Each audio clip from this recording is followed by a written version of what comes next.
Hello, folks. Welcome to Jeremy Hadler's YouTube channel. I'm your host, Jeremy Hadler, and today we are doing episode 5 of season 3 of the GOAT series here, as we've done season 1, season 2, about who's the greatest player in each franchise history, who's the greatest player in each position in NFL history. Now we talk about who's the best player in the decade, and today's decade I will be doing with my guest is the 1980s. And to welcome my guest, Nick, thank you for coming on and joining for the 1980s edition. Appreciate you, Jeremy. Thank you for having me on. Been enjoying the series and the content, and excited to give the listeners some good guys to talk about today. 80s is filled with a lot of legendary names, so pretty excited. Awesome. And the criteria we like to do here, and I've done it forever, is folks, is looking at the achievements they occurred, but most importantly, just to sum it up for how the criteria is, what impact they made in the era, because it's not about the team like I did with the franchise. It's not about how long they were consistently playing in like different eras. It's about what impact they made on and off the field and how much of an impact they made. So that's how we're doing it today. And we're going to go through these are the last couple episodes from quarterback of the offensive side to the defense. And then at the end, special teams to give the fun, save the best for last, of course. But we'll start with our guest, Nick. Who do you have as your quarterback? Quarterback, gotta go with the man from Notre Dame. Gotta go Joe Montana. I think like when you talk about just quarterbacks in general, he's easily one of the first names you're gonna bring up between the Super Bowl accolades, his entire 16-year career, mostly with the 49ers, a little bit with the Chiefs at the end, obviously being named MVP, insane passer rating throughout his whole career, legendary stats. I mean, during the 1980s alone was averaging roughly 3,000 yards and 21 touchdowns for, an 80s era compared to what we're at now. Pretty easy choice to me to go with the man, the myth, the legend, Joe Montana. Nice. I'm also with you too. I had to go with Joe, myth, man, legend here. I think my favorite play of Joe was the Dallas Cowboys one to Dwight Clark in the end zone at the very end of the NFC Championship game. That's probably my favorite play. But no, Joe is a standout guy. When you watch him play, he could just do the ridiculous things, and he was the GOAT before Tom Brady. We can all make the assumption of quarterback GOATs, guys. He was the GOAT and just a phenomenal player. Like, you never see him quit. He always won, especially in that dynasty with Bill Walsh and the 49ers. It was insane to see. And yes, he did play for the Chiefs a little, but Joe was the start too of like how you'd seen quarterbacks like trying to wait years of just waiting for them to play. Joe Montana started with Steve Young. Steve Young watched Joe Montana play. So they were the first quarterback duo to start really.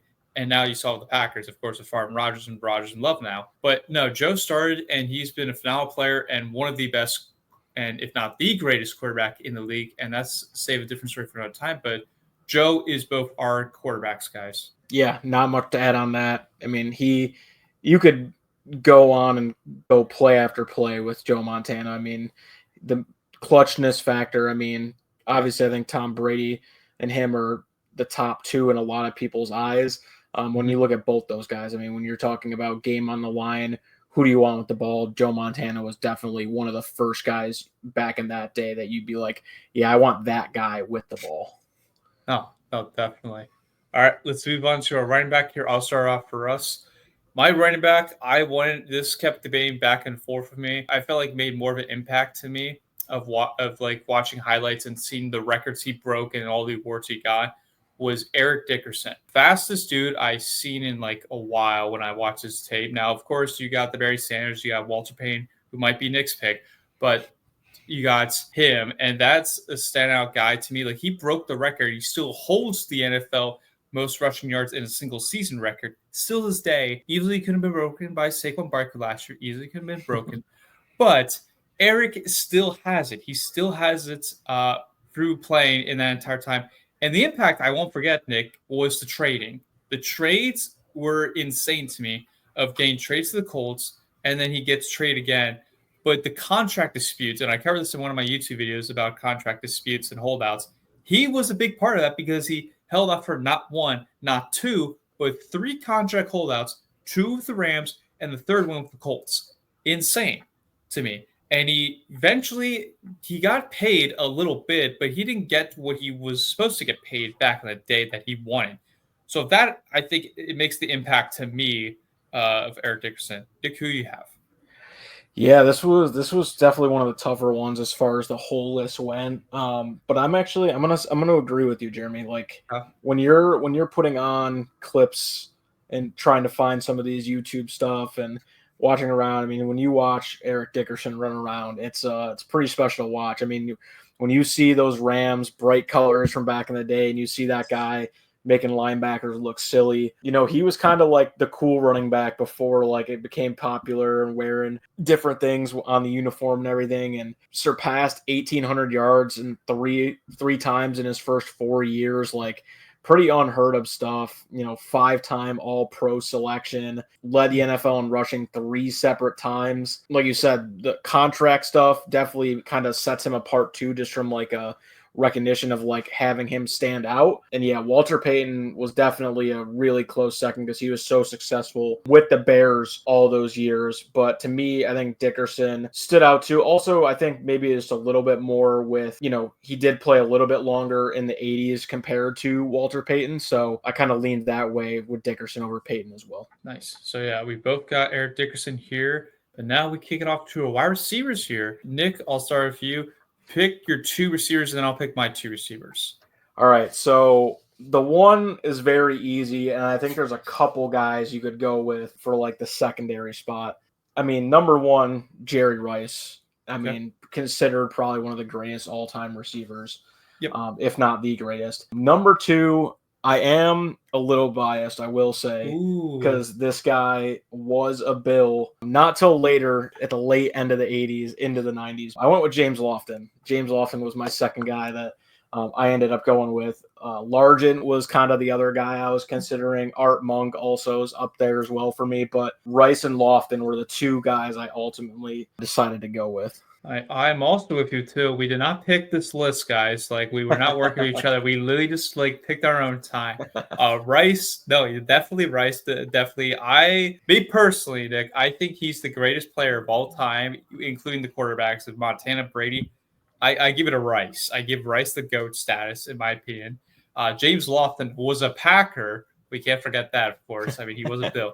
But the things that stand out to me, I'll go more of James Lofton, was he had the deep threat. He had amazing, reliable hands, and you needed him to be a playmaker, make the deep threat down the field. He come on top of that and had amazing route running, sharp route running, and to deliver for the Bills, the Packers, where it's team played with, because he played with a lot of teams and he's delivered every single time for those teams. Yeah, I mean, when you look at the end of his career, 16 total seasons, 1,400 or 14,000 yards, excuse me, 18.3 yards average per catch. Like this guy was the definition of a home run hitter. Obviously, I think the Packers was probably where he made his name, and then obviously played a little bit with the Raiders as well. Mm-hmm. Played with the Bills for a very brief stint, and then Yep. Rams and Eagles too. But yeah, when you're talking about one of the first guys to be, I mean, when you look at like the era we grew up in, I feel like Deshaun Jackson is the guy Yes. that's like he's going downfield, he's making deep plays. James Lofton was that guy, and then like you said, Jerry Rice to me is easily one of the greatest players of all time. I think he's the best receiver of all time. I mean, his impact on and off the field, 20-year career, obliterated pretty much every single receiving record you could ever think of. Yep. Easy first ballot Hall of Famer. Every person that is playing the receiver position, Jerry Rice is like the gold standard. Like everyone is chasing him, the ghost of Jerry Rice, basically. And, Joe Montana wouldn't have been the player that he was without having a guy, like Jerry Rice. I mean, obviously he played for the Raiders and Seahawks at the very end of his career. And people don't really remember him for that. But, even if you ask those players on those teams, like the impact he had in those locker rooms also is what set him apart. Like I said, he was not only a A1 person on the field on Sundays, but like in the locker room, off the field, just good dude as well. Definitely he was, and absolutely one of the greatest wide receivers, if not the best wide receiver of all time of our era of like just seeing it through NFL history. Let's move it on to tight end now. I will start off with tight end, and this was position that I thought of this player because nowadays we're seeing Nick with like our era, like from the 2010 that we grew up watching to now we're seeing the 2020s. We're seeing more of the tight end play like kind of a wide receiver role. And I thought more about this guy was like kind of the pioneer that started it was Kellen Winslow, who revolutionized that tight end position by turning that blocking, what you usually see for a tight end, to being a passing deep threat guy, to be a threat in the end zone, and to be a playmaker on the field when you need to get those yards and you get that first down, 4th and 2, you need a guy to make the play. Kellen was that guy. He was an amazing player. And my memory of like watching a little highlight and watching some highlights and seeing some articles about him was his one playoff game against the Miami Dolphins, where he set numerous records in that game against the Miami Dolphins and held a great record of playoff status for a tight end and for receiving yards, receiving touchdowns. It was insane of what he did in that game. So I got to give mine to Kellen Winslow. Nick, who do you have? Yeah, I don't know if the listeners will be too happy, but Winslow's my guy as well. This one wasn't too hard to me. I mean, Ozzie Newsome's definitely the other guy I think you think of during this era. But when you look at like the overall stats for the whole entire era, Winslow was averaging 800 yards and 5 touchdowns pretty much a year compared to Newsome, who's about 603 touchdowns. So almost a 200-yard, 2-touchdown difference per year when you spread it all out. And like you mentioned, Jeremy, like this was a guy that, like you mentioned, like when you look at the NFL now, you're looking at the Travis Kelce's of the world, George Kittle's, like all these guys. Now you're seeing Brock Bowers, Sam Laporta, guys who can put up huge catching numbers and almost play like receivers. Like this is a guy that had 89 catches in one season, 88 and a couple others. Like back then you weren't seeing tight ends, I feel like, put up crazy catch numbers like that, and he was kind of just the guy that set the tone for future tight ends, and over 6,000 yards in his career too. Like truly just a special player, and he was a tough guy too. Like he was. This is not a guy that, some tight ends you think of now, like a lot of their game, it's just finesse and they're not as good of blockers. Like, no, this guy was a tough guy to go up against. He was an effective blocker and was a huge critical part to those Chargers teams. So Winslow to me was a pretty easy selection. Definitely was. So that's our tight end guys. Now we move on to O-line. So we've had pretty much the exact same lineup of what we have our starting lineup. So now we're going to go to the offensive line.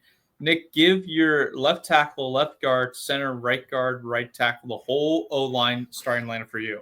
All right. So first tackle position, Anthony Munoz, possibly butchered that name, but he was the number one guy for me. Spent his entire career with the Bengals. He's one of my tackles. As far as guard, John Hanna is who I went with one of them. Center, Mike Webster, Russ Grimm for my other guard, and then Jim Cover as my other tackle. So pretty deep line. There was a lot of good linemen in this era. It was pretty hard to choose from. A lot of them played important roles for huge teams. Like Munoz played great for the Bengals. Cover was like so essential for like what the Bears were doing, pretty much from 82 on. And then, guards, Hanna was a great player for the Patriots. Russ Grimm, the reason I remember him the most is I saw some pretty awesome highlights of him when he played college in Pittsburgh before he was on now Commanders, but the Redskins. Yeah, and then center, like I said, I went with Webster, for the center overall. But there's a lot of other guys. I'm curious. I highly doubt that we have the entire same list for this one, but we'll see. So we have a very similar list. Not all is right, but I think the ones that are like you have to give it to them is Anthony Munoz, left tackle I had there. Like he's the greatest like offensive lineman you ever see. And like you need a blindside left tackle guy. He will stop for the pass protection. He won't allow a guy, if you put like the best pass pressures on him, he'll make a stop. Even in the run blocking, he was fantastic. Just a shutdown guy he was, just to win the battles every single time. And then John Hanna, I did put as my left guard because I think John Hanna, and I've talked about him in my GOAT series before, has been the bull rush and the pull. As the nickname the Hog, he was fantastic in the run blocking, so it always stands out to me. And in my opinion, besides Tom Brady, he's the greatest Patriots player in NFL history, in my opinion. I believe that he's the second greatest Patriot player of all time. Yeah, so, 10 consecutive all-pro seasons and 4 straight offensive linemen of the year. I definitely don't think you have to get too much argument for Patriots. So I probably not talked about enough as all-time great Patriots for sure. I agree. And then my center, I went with Mike Webster here. I did like his Iron Mike. I love that about him. Like he was very durable, played through so many injuries, and he was very known for his strength. So you need a guy to be a big guy and move guys like around and be very good in the run block and make a stop. Mike was that guy. Mike Webster was that guy. So I really appreciate seeing what he did, watching his highlights, reading articles about him, he was a fantastic player. So I have him as my center. My right guard, I went with Russ Grimm here because I liked his versatility, his toughness, grit, the power blocking, and he was part of one of the best like nickname of like lines, whether it was defensive line or O line, was the Hogs. So I got to give props to that of the Washington having that nickname. And he was definitely part of that Super Bowl run with John Regans, and they won a couple Super Bowls there. So that was fantastic. My right tackle, I went with Jackie Slater here. I really like Jackie Slater as a right tackle here because he had the combination that many guys don't have is the strength, the technique, the power, and the speed by getting and to drill guys out of the way to be a driven, powerful blocker when you run the ball down the field or to try and get the pass protection and give you guys some time. That has to stand out to me. So, and he was very consistent too the entire time of his career, which a lot of these guys were on the list so far, but he really stands out to me about consistency. So I got to give Jackie Slater my right tackle there.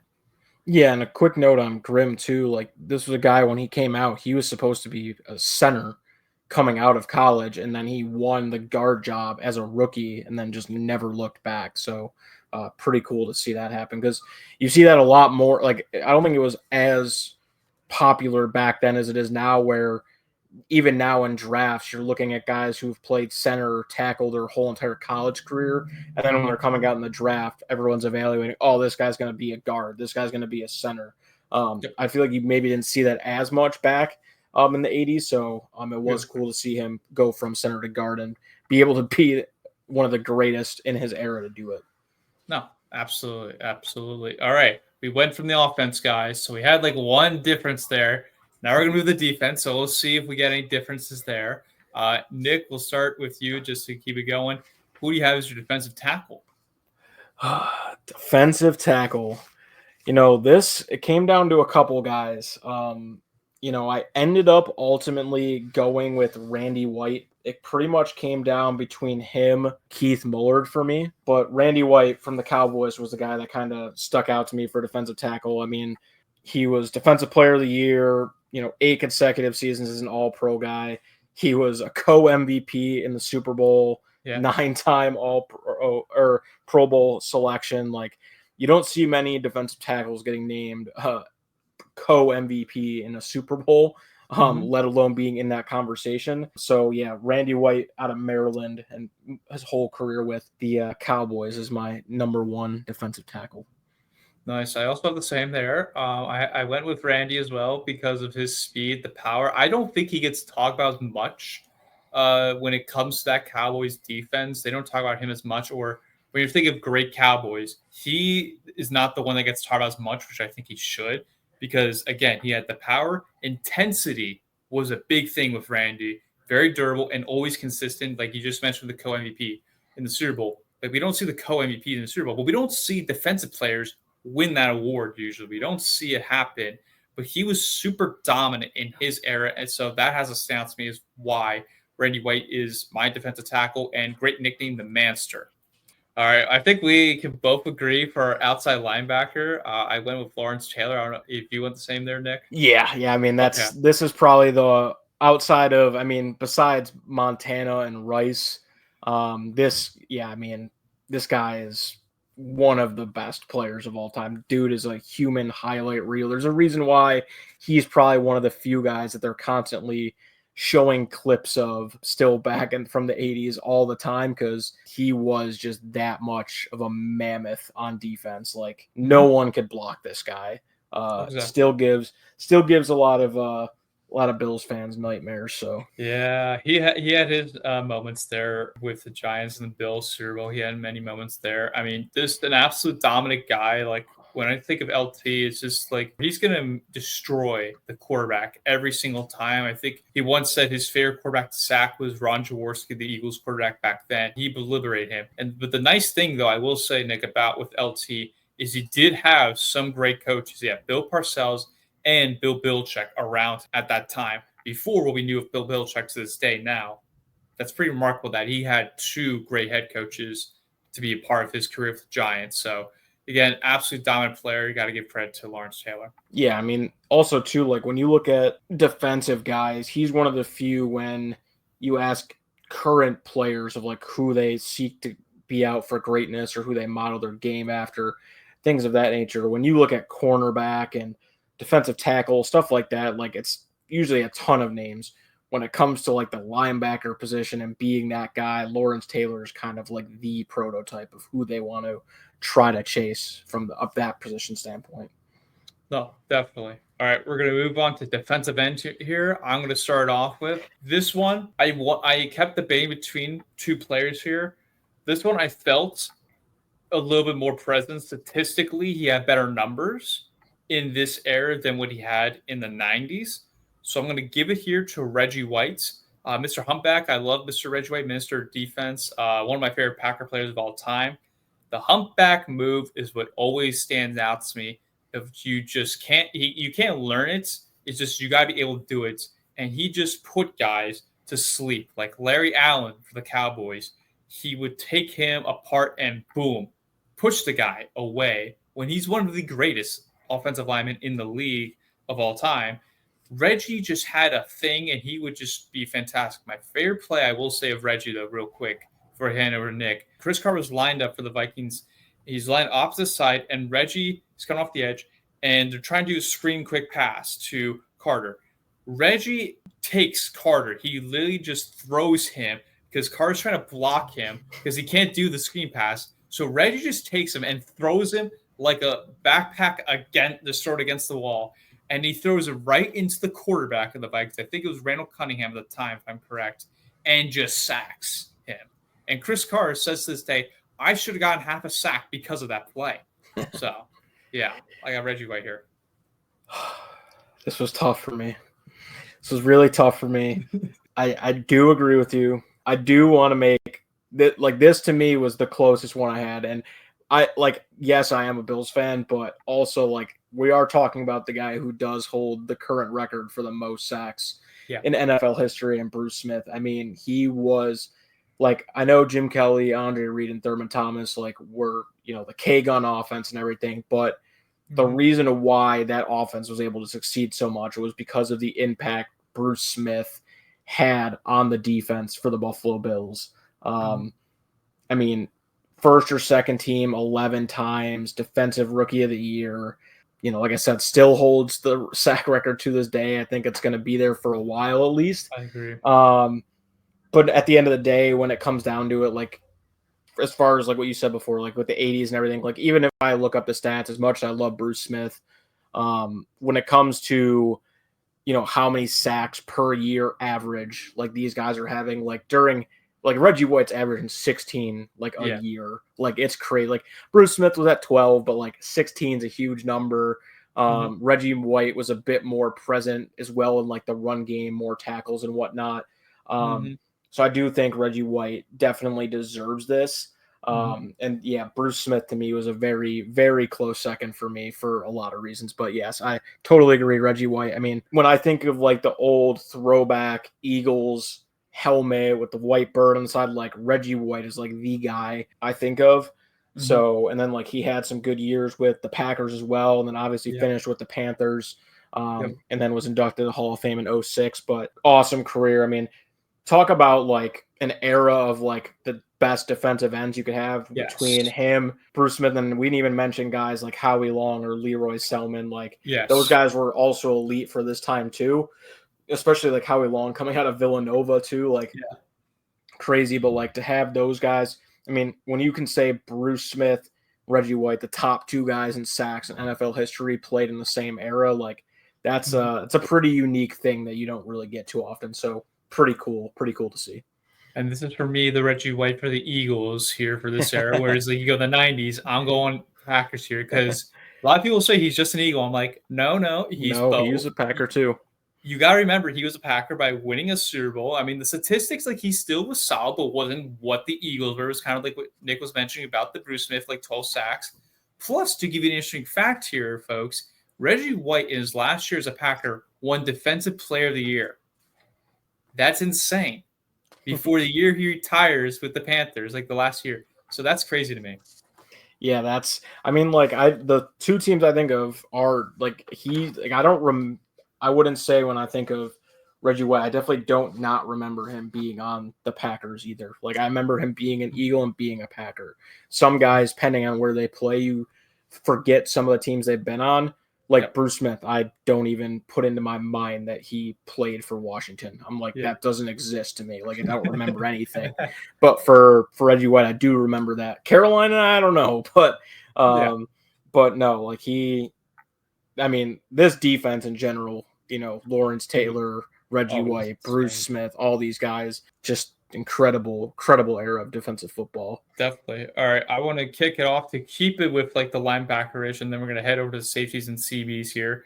We're going to go middle linebacker here first for me, and then we'll get to Nick. I went with a guy that I think of 80s defense and what Nick was just talking about, intense fear guys that just dominate super much. And that is Samurai Mike Singletary. He was a hard-nosed tackler, part of that greatest defense, probably, even St. Louis Packer fan, the 85 Bears D, which is all they have, folks. That's all the Bears have. But Mike Singletary was outstanding player, outstanding, and I got to meet him when I was at the Super Bowl. So outstanding guy too, just in general. But he was fantastic on the field, and he's probably one of the most respected Bears player I can say. That was fantastic, great player. Can't neg anything about him as a Packers fan.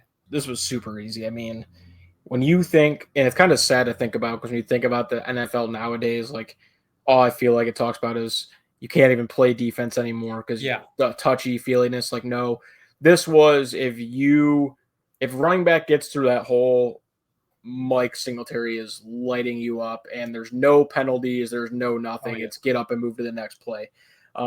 Like you said, he was the cornerstone of that Bears defense for 12 years. Defensive Player of the Year, 15-1 record when they went and won the Super Bowl, and he earned Player of the Year honors in 1988. Ton of Pro Bowls, ton of All Pro selections. And when it comes to like middle linebacker, like calling defense out, guy you want running the show, like this was the guy. No doubt about it. There was not even another guy that I even really considered or even thought about for the middle linebacker position. Nick, we're gonna start here. Who are your two safeties you got here on the board?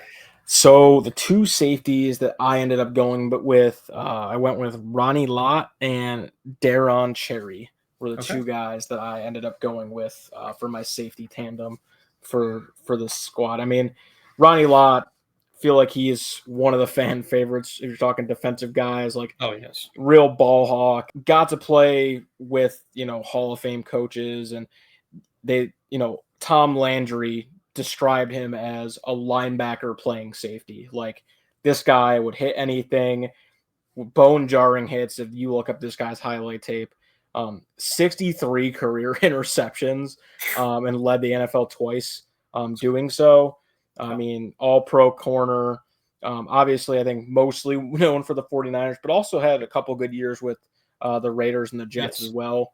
But yeah, when you're talking about the first guy at safety before like the Legion of Boom and all of that, even a little bit before that, like Ronnie Lott was coming downhill and he was cracking you on a line and trying to get the ball out and make a play. So Lott was easy. Cherry was my other guy.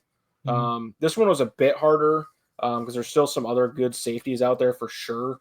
But I did like Cherry's game overall, and I do think that when you look at his stats, like he was very good for the safety position, and compared to some of the other guys too. Like I did think about either Kenny Easley was up there too, but Cherry almost 5 interceptions per year over the course of his career. Really reliable too, like played a ton of games. So that's why I ended up going with him. But there's definitely some other guys. I'm curious if you have it both the same or if you have a different safety as well. I had Ronnie Lott, so I won't say I won't say anything about him because you already covered him. But my other guy I had was Kenny Easley. I put. He was another like enforcer ball hawker. Kind of reminded me of like Ronnie Lott a little bit. He was explosive with the tackles. He led the league in 1984 with 10 receptions and was named the Defensive Player of the Year. He was an elite athlete. Again, just a ball hawk and just making impactful force. Kind of being like a mini Ronnie Lott, even though he played very good. He was like a smaller version of Ronnie Lott, but played very well, though, I would say. Yeah, and I mean, pretty ironic that he also ends up playing for the Seahawks. So, Yeah. before the Legion of Boom days. And the thing that really sucks about Easley, because he was definitely another guy I looked at too, is it's he only had to play 81 through 87. He had a lot of injuries that Yes. unfortunately hampered him because he would be right up in there with Ronnie Lott, if not above him. If the injuries didn't cut him short, but nonetheless, like incredible career. He was awesome at UCLA too. And yeah, I mean, he had picked off 32 passes as well. Like this is a guy that was a ball hawk as well in his own right. Had 3 touchdowns too, 3 pick sixes. So definitely knew how to make his way to the end zone. No, definitely, absolutely did. All right, we're gonna move to CBs before we get to special teams here. I'll go first with my 2 CBs, and then Nick will give his. First one I got is Mel Blunt. To give it to you simple, guys, they invented the Mel Blunt rule for him. Why, you ask? Well, you have to line up now 5 yards of what is today in the NFL standards for a CB to be up close now because back in the day, Mel Blunt was so close, like very close. Like if you ever heard of the show Seinfeld, my favorite TV show, you see the close talker is what the famous clip of it is. He was like that. He literally would just get right up the face and would not let him get through, not let the wide receivers get through. And he just stopped them, shut down the guys every single time. Part of that steel curtain defense for the Steelers back in the day. So that has to get appreciation for me for Mel Blunt. My other guy was Mike Haynes, known for his speed, athleticism, very versatile guy. He was able to play in different various coverage schemes, including the deep, tight man-to-man coverage and off the bump, and was a shutdown guy. So that had to get appreciated out to me. I want to give credit to Haynes as well. Who did you have, Nick? Yeah, so Mel Blunt definitely was one of the guys I had. I actually overlooked him when I first started doing a little bit of research. I don't know why I didn't see him first pop up, but I mean, when you look at those Steelers defenses, it's hard for him to not stand out. So, like you said, I won't add too much on that. The second guy I had was Lester Hayes Okay. from Vegas/Oakland. Played linebacker in college, converted to corner. I don't know why I have like obsession with guys at transferring positions, and I think it's just cool if you can make that transition and like be a good or elite player doing that. This was a definition of a guy who is like bump and run. Like he's gonna be with you, he's gonna be mauling you, hitting you while you're running your whole route. Had a nose for the ball. 39 interceptions, 4 touchdowns. He was first or second team all pro 5 times. So Haynes was the other guy that I had written down as well. Yeah, I went with Lester Hayes instead of Mike Haynes, but they were neck and neck. Like was a coin flip. Like wasn't like one was way higher than the other. Also just works out that we finally have a couple that are different too. There we go. Yeah, there we go for you guys in the audience. All right, let's move to special teams now. Nick, who do you have? Hopefully we keep the list a bit different here, but here we go. All right, so special teams, I'll rip them quick. Kicker, Morton Anderson. Punter, Sean Lindetta. And then for return, I did Rick Upchurch for my 3. How about yourself? So I had 2 out of 3 were the same for you. I had Morton Anderson because Mr. Automatic. I had to keep that in there. Sean Lindetta, always thought of him as like one of the greatest punters ever. So I want to give kudos to him. My returner, though, I'd like to give this a quick shout out because I really liked his nickname, Mr. White Shoes, and that's Billy White Shoes Johnson. He had the speed, very quick, and able to like do the reverse technique like you would see back in the 2010 era where I always remember like Cam Chancellor, Richard Sherman for the Seahawks, when they're returning the ball, they fake out the person or they do a kind of quick turn you would do in like Madden, and you just do a quick turnaround spin and keep going down the field. Billy was the guy who did that and started that, and it was very hard to make him tackle. It's kind of like capture the flag, try to tackle the guy. You can't because he would make you juke him out, miss tackles, basically the Barry Sanders of speed just to run down the field, and led the NFL in numerous punt returns. So that was my guy there. Yeah, there was a couple guys. Yeah, I mean, White Shoes is definitely a sick nickname. I mean, when you're getting called that, you must be doing something right. And Upchurch was definitely the guy I selected was more known in the kick return game than he was for punt returns. But he did have a ton of yardage for kickoff yards wise, like over 1,000 in his first season in returning yards, averaging 27 yards a return. And he had 95 kickoff returns in his career. Did return a couple punts, and he did have a good amount of touchdowns too. But the special teams is definitely not the same as it is I agree.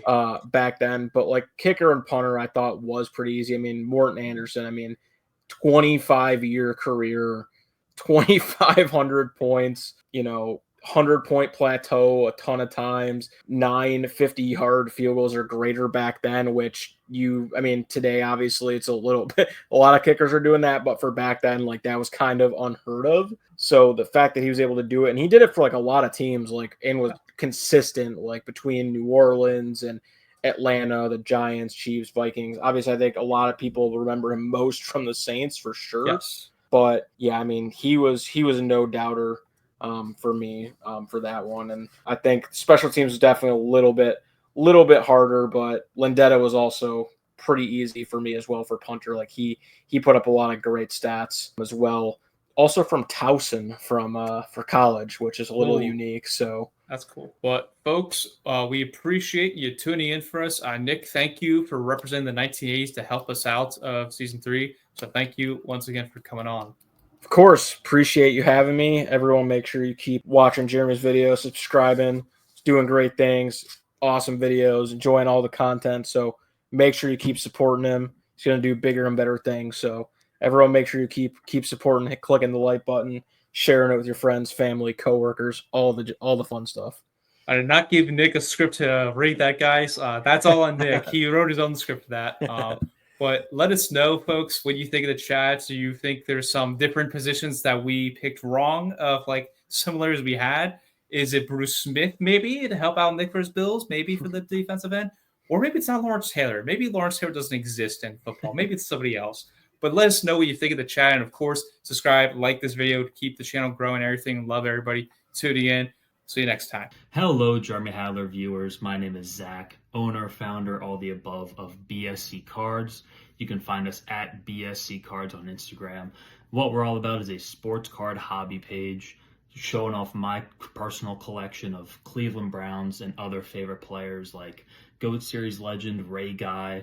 And on top of that, do some story sales pretty often to help get other collectors out there rare, unique pieces for their own enjoyment. I really have been in this hobby almost a decade now, put in that extra time to help find cool, rare pieces for all 32 NFL team fans to be able to enjoy. You can also follow us to get updated on when we'll be at a show or an event in the Eastern Pennsylvania or New Jersey area.